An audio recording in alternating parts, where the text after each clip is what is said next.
I'm Rich Thomas. A little bit of different background. When I first came in the Navy, first tour, as an officer in '97, went to the squadron. My CO then, Vito Jimenez, very committed to Dr. Edward Deming, total quality leadership, total quality management. The Navy said, hey, we're going to do this headlong. I became a true believer. Okay, still had the VHS tapes. Show my age there. Still had the VHS tapes long after that tour. Then unceremoniously, I said, man, this is good. It's great. Let's focus on process improvement.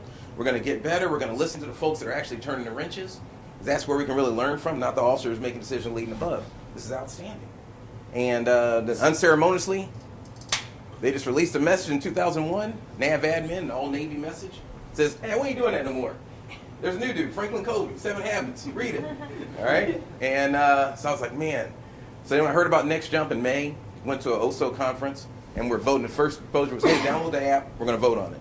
And the presenter that was there, I can't remember his name now, he was an ops down at CNRC, and he had been to Next Jump. He's a true believer. And in typical Navy critiques, you always give somebody, 4s or 3s and 4s. Hey, great, great speech. Oh, this is awesome. And he goes, hey guys, it's not action. I can't do anything with that. It needs to be 1s and 2s. You need to tell me something I can improve on. Well, he asked for it. And he got it. By the end of the day, dude went from true believer to just... I was like, man, better get a watch on him. But he came back next day, hey, yesterday was rough, And so then that's kind of slid me a little bit more the skeptic side. I was like, see, I told you. You give everybody a voice and doing that. But, everybody keeps talking, well, I used to be able to do this, I used to be able to do that. Hey, this is 2019. And if you still have to do the same amount of work that the Navy has had to do in defending this country, you're going to need buy-in now. And now you can't just get in there by saying, hey, look at my rank, go do this. People want a voice. And I see that's what the feedback app does. It gives a voice to them, which again gives buy-in and gets engagement. And yes, we've been focusing on the self-improvement of it, what the rating is for you when you're doing a 10X. But for your organization, for the Navy as a whole, the huge sell is giving a voice to the voiceless, which then in turn gets their buy-in because then they understand they have to put in for it from mission accomplishment as well. So I encourage you, keep pushing. Do not let this go the way of TQL. And appreciate you.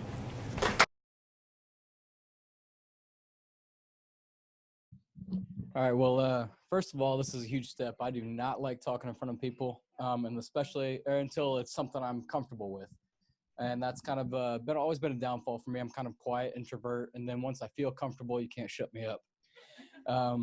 So first of all, Charlie, I just talked to you a few minutes ago. Thank you so much for everything. I'm a Navy chief, proud of it. And I came up here saying I'm not drinking the Kool-Aid. I'm not believing in any of this. My guys told me don't drink the Kool-Aid, don't pay attention to that. But I learned so much in these 3 days. From parenting and kind of just seeing stuff that's going on with my own family at home. And, excuse me, just being humbled. Chiefs mess, we like to say we're humbled, but we're also very proud. And a lot of things that we're learning here, we already kind of do, but we can do better. So I just want to say thank you for that. And Megan, the story that you shared with your kids, it really hit home too. So, thank you. Thank you.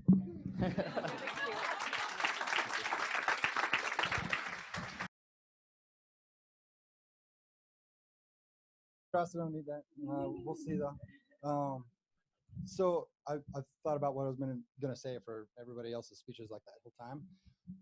And really it's just a generation of a bunch of different emotions since we've been here, right? So apprehension showing up, is this gonna be Fufu Air Force crap? Right? That was emotion number one. Motion number two, complete and utter embarrassment in the dancing. Because my running man was a lot of man, not so much running. And then the most important one really though for me is excitement. It's been a long time since I've been excited to do something in the unit with leadership wise. It's been a grind. Big Blue, you just beat your head against the wall, right? And it's horrible. So I just want to say thank you. The final emotion is a deep, profound inspiration. Do good. It seems simple, but holy shit, do it, man. You guys are killing it. Keep it up. And yeah, it's not often I sit in the back of the room weeping. You got me. You really did get me. And the final thing I'll say is you guys were talking about call signs yesterday. So the rules of call signs, they have to be about something either you did really well or you did really shitty. Have to be able to like make it sound cool in a bar, and it has to have a couple of meetings to it. So I've been thinking long and hard about it, and your guys' stories was a good opportunity for me to go for it. So oh man. So these are just ideas. You get the juices flowing for the next jumpers in the back. Think this through and get going. So let's see, Charlie, it'll be Kim O'Corn,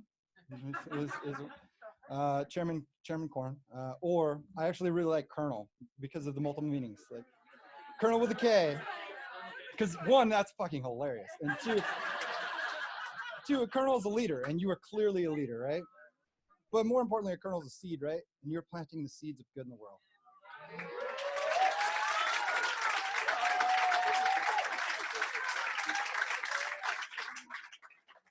Hey, you give me enough time, I'll think of shit all day.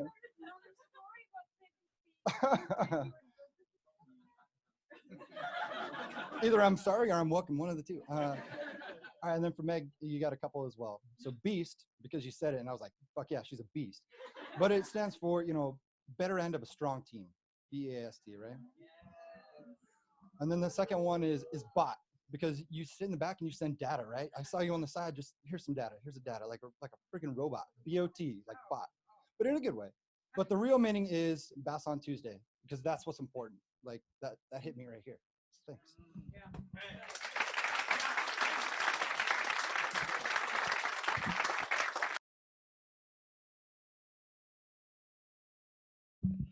All right.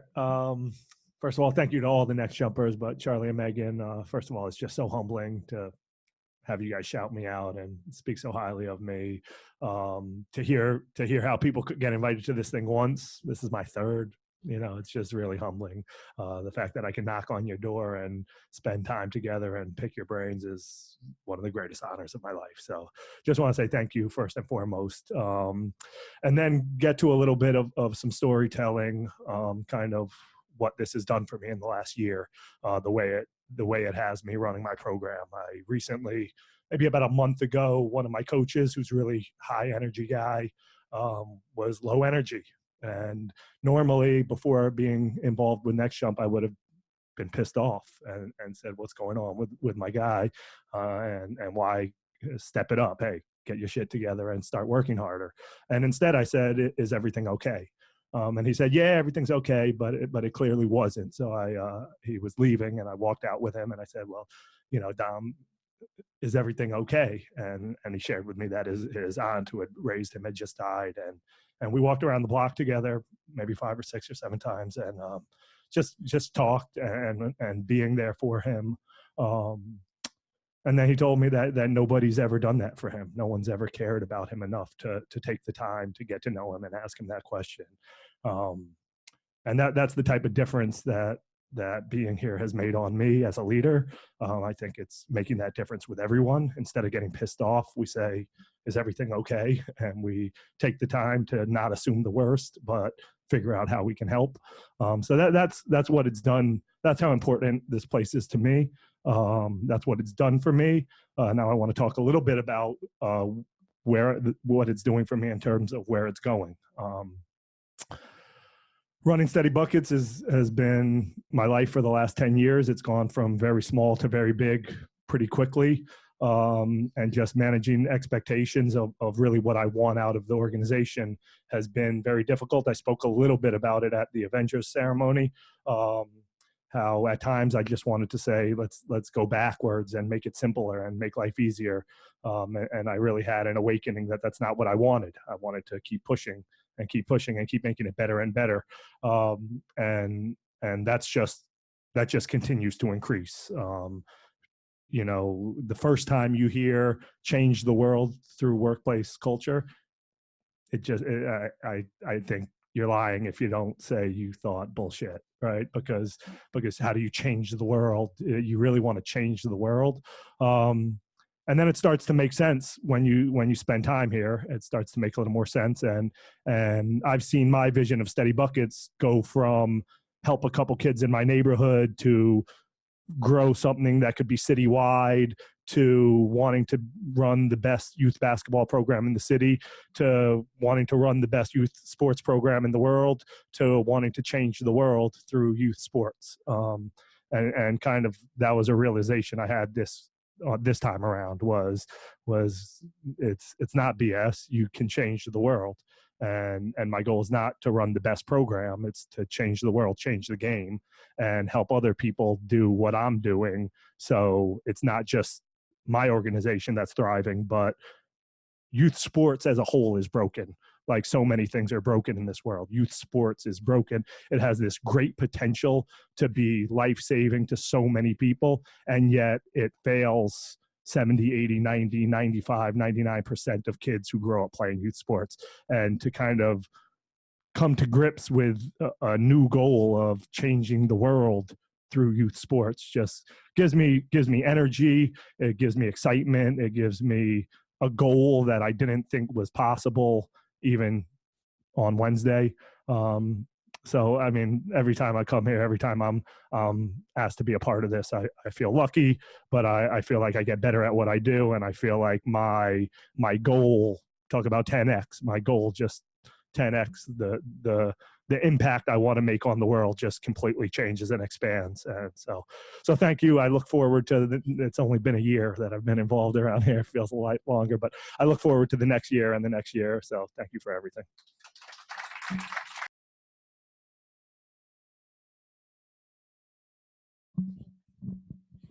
So I'm from Eielson, so Chief Hurt is my chief. So he kind of pulled a couple of us together ahead of this and gave us a little bit of expectation, but didn't want to set or give us anything that would skew our view, right? He wanted to just us to come here and be open-minded and take what we could and bring it back and try to make things better. Gosh, I'm an emotional person as it is. And like, I was trying to stage myself, like after people that weren't really emotional. So, but yeah, it obviously has failed me. God, I've been so inspired. I think in the career graph that we've seen for folks, I'm at one of those downward spots, and I've been struggling for a long time, and I've been hiding it, and I don't know how to fix it, right? But I've been afraid to ask, and it feels like such a burden because I'm in a leadership position, and I should be helping people, and I'm not helping people the way I'm expected to, and I should be, and the way they deserve. I'm not giving them what they deserve, and I don't know how. I haven't known how. And it's been amazing to just see how easy it can be. I just have to ask, what do you need from me? How can I help you? And it sounds so stupid that I haven't thought of it myself. God, I could have saved myself so much angst and sleepless nights and stress. And I just hope that the lessons that we were given here can make someone else less stressed and burdened just by teaching them some of these skills. Because I feel like this should be a part of the military culture. This should be part of everyone's culture. Why? It's so silly. My husband, an amazing man. We watch those, like, well, he doesn't watch them, but I watch like the Hallmark movies. And it's so frustrating, right? It's so frustrating to see the couples and they're like fighting, right? But it's in different scenes, and they'll go tell their friends like why they're so angry. And I'm like, just tell your husband. Like, why can't you just communicate what the problem is? Like, it would solve everything. The movie would be really boring. But like, we have in our relationship, I feel like, well, obviously not perfect, but I feel like we really try to communicate with one another. We just try to break it down and be honest, and it makes life a lot less drama filled, which is good because there's a lot of drama at work, and I feel like in our families, and I don't know, just it makes it a little less hard. It makes life less hard to communicate, and I just haven't been doing that at work, and that's such an easy thing to change. So I just really appreciate gosh, I'm so inspired to be here and I'm so thankful. And I feel a little, gosh, it just feels,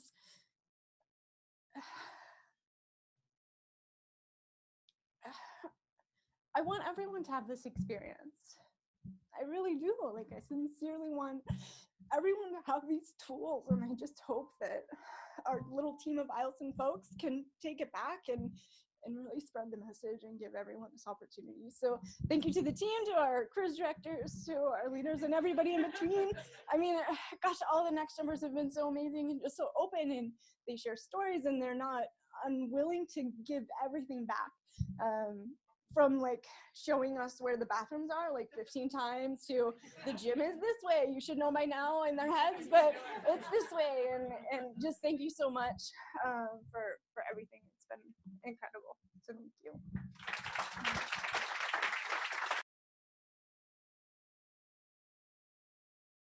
you. So yeah, the team, wonderful. Thank you for hosting us, Charlie. And what call sign? Beast? Go with Beast? We'll go Colonel and Beast. Thank you so much. So I've thought about what I'm going to say, and I'm going to tell you the same thing because I think you deserve it. That I told a little background. I spent the last year, I finished command on as a squadron commander on an aircraft carrier, and I went to industry and spent a year in Silicon Valley. And after a year, we'd come back and go to the department and talk to all the senior leaders from Admiral Burke and the secretaries. And because the company I was at was VMware and started in a V, I always went last. So I'm going to tell you the same thing I told them, and why this is amazing is I said, the best way I can describe where we are right now as a country is in an analogy of there's a game going on. Think of a football game, and it's going on in a stadium, and you have the best teams in the world playing like a Super Bowl. And the American companies are playing that in New York and in Palo Alto, and they're doing great, making a lot of money, got a full stadium. But as us as the military, we're not playing. All right, you aren't even invited us to sit on the sideline. We're outside in the parking lot, and that's the way a lot of these companies. I've been to a lot of these, and I will say at some companies we did an event similar to this, and it got so contentious that literally the executives walked out and they brought in a lawyer to come in and answer our questions because the relationship was that bad. Because as a military, we're not easy to do business with, right? You know, you have to do more engineering to meet all of our 15,000 compliance for IT, and it just doesn't make sense financially. And so it's a fight. And so we're outside looking in. We're not even part of the game. And I've been to a lot of companies. Nobody has opened up the door the way you have here. What you're doing, we call training the virtuous insurgency of people that are learning better ways of doing business and trying to change the military. What you're doing is incredibly patriotic.